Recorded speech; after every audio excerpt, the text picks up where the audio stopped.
It's my feel-good breakfast show.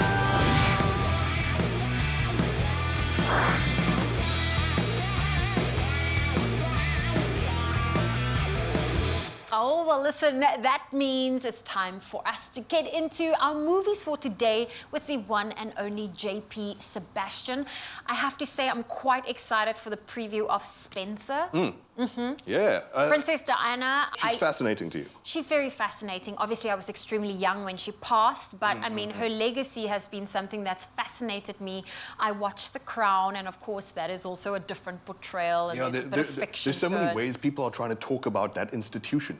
And it really feels like, though this is just a preview, I've not seen it myself just yet, and I really do intend to see Spencer, but it feels like Spencer is throwing a nail in the coffin and going, let's talk about this. Okay. Let's get it out there. Okay. Whereas I think stuff like The Crown Shirt had a critical way of like trying to look at that family and that institution, but whatever. But there's a ton of, obviously, awards hype around Kristen Stewart for this. Tis the season, we're going into it right now, so maybe see for yourself, get a taste what Spencer's about, and if she's as good as everyone's making out. Let's have a look.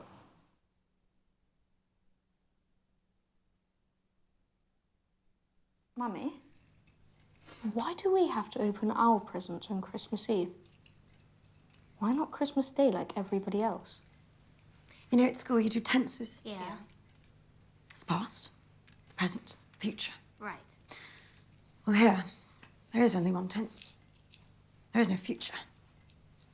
Past and the present are the same thing. Daddy told Harry it's because Father Christmas does Queens and Kings the day before everybody else, so that we get the best presents. It's true. He still believes it, though. What? Well, actually, that was my little fabrication. I believe Mummy. Daddy did confirm it, though.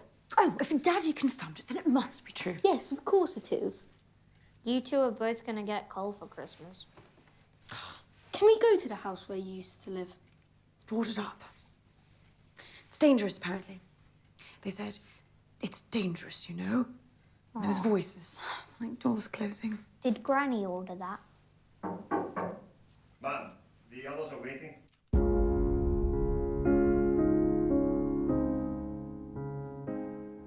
Portrayal? Idea? No? Feeling?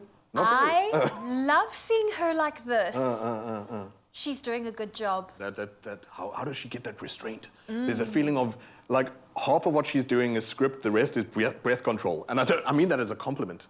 Like that feeling of, and I don't need to lecture you on this, you know, women catching their own voice in their throat before they have to scream, before they have to tell their story and use their voice. And in that scene where she's just trying to find a way, wiggle room, to mediate what she's going through, even with the closest, without trying to bring harm to them, about the unilateralism of the male at the head of the family. Man, we've got growing to do. Pablo Larraín is an amazing director for these kinds of stories. I recommend to you and to everyone else watching that you see Jackie as well. The one Jackie Onassis Kennedy with Natalie Portman, you remember? If you can find that somewhere, he takes these stories of people who, they seem like they got the lush life and they got it lucky and whatever, but even if in there you can find these oppressions that have you like a bird trapped in a cage, you know, what's it saying?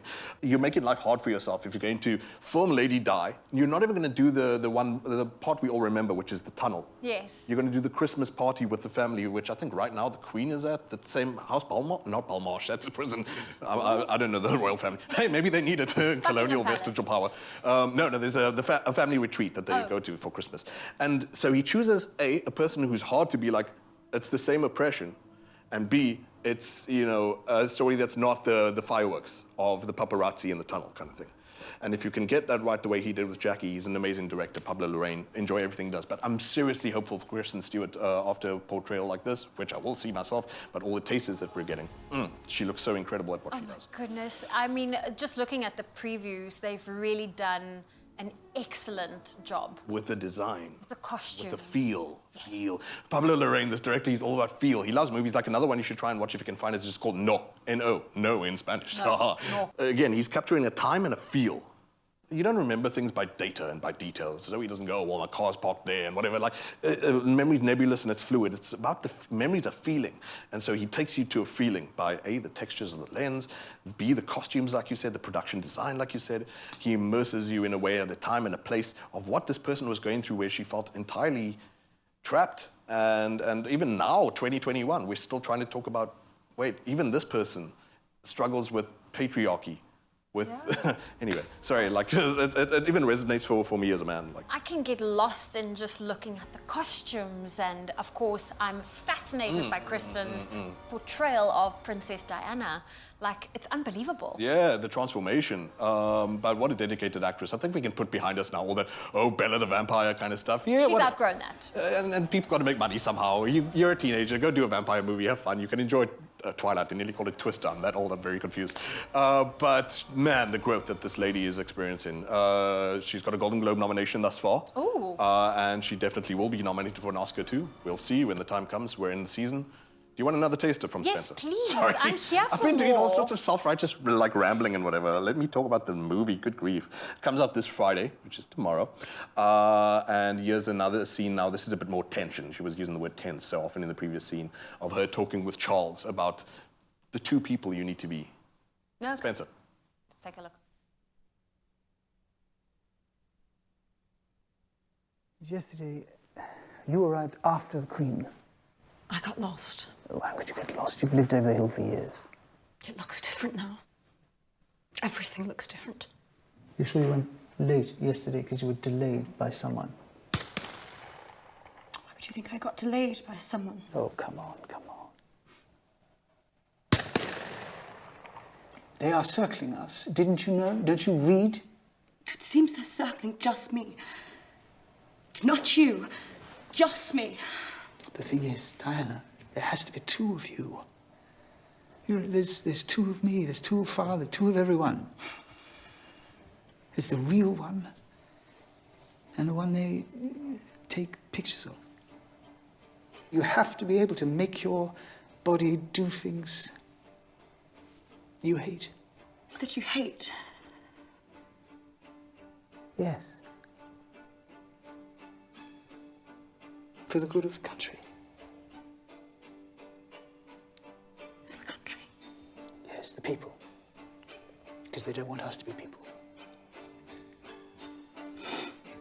I'm sorry, I thought you knew.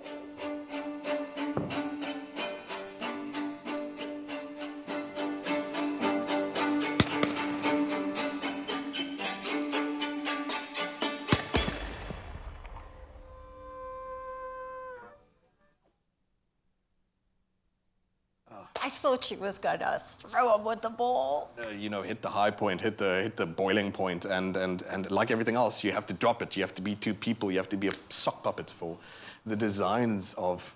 Man, anyway. Sorry, I'm getting into my own feels here, and I'm sorry about that. This talk about the movie's movie. giving, you know, I mean, we've heard the stories, especially it came back to the news front when Meghan and Harry left the royal monarchy. And it's just, you know, these are the stories that keep coming back to the forefront about the institution. Yeah. And just this machine, and it's actually... Antiquated, atavistic, colonialistic, imperialistic, vestigial, parasitic institution. Royal families, full stop. Yeah, so go make up your own mind, I'd say. It's definitely a conversation starter, and like I said, it looks like one of these that is drawing a line in the sand. It's like, we have some stuff we want to say. And this is where, like, the fairy tale's not, you know, she got her prince, but it's not a happily ever after. So how does that, you know, feel like your own relationship? How does that feel like your own marriage? How does that for women watching, for men watching who want to be better people? Go see Spencer, I'd say. I'm going to. Okay, well, it's coming out tomorrow. Thank you, JP, for giving us that little bit of a preview of Spencer. Definitely one I'll be watching this festive season too. Good stuff.